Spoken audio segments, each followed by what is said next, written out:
列治文因為有機場，所以大部分嘅 condo 最多都係起到15層度。有時你入 lift 見到多過15層，可能因為冇咗4啊或者14個層。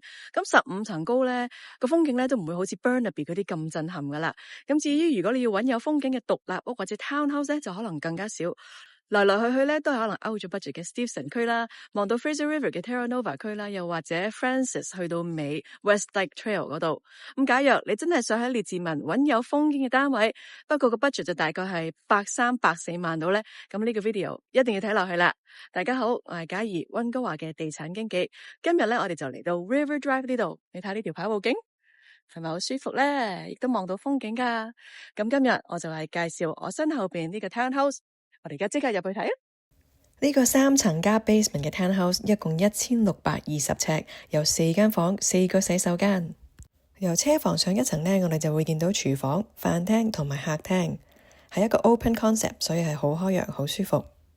跟住我哋上埋2樓睇下，值得一提，其實呢間 townhouse 呢係用咗 energy efficient geothermal heating 同埋 cooling system，咁確保冬天就會暖，夏天就會涼浸浸。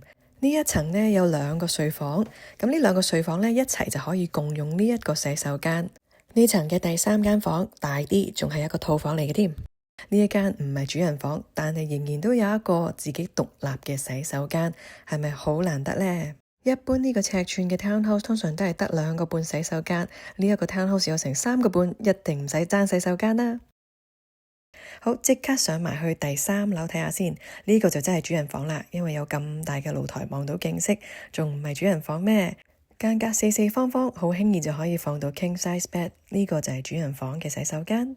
呢個 townhouse 只有4年嘅樓齡，大家又覺得點呢？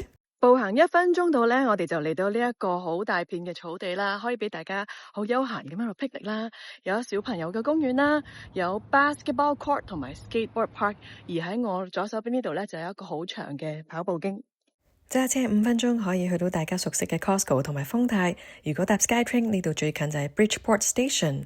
希望大家鍾意我今日嘅介紹啦，拜拜。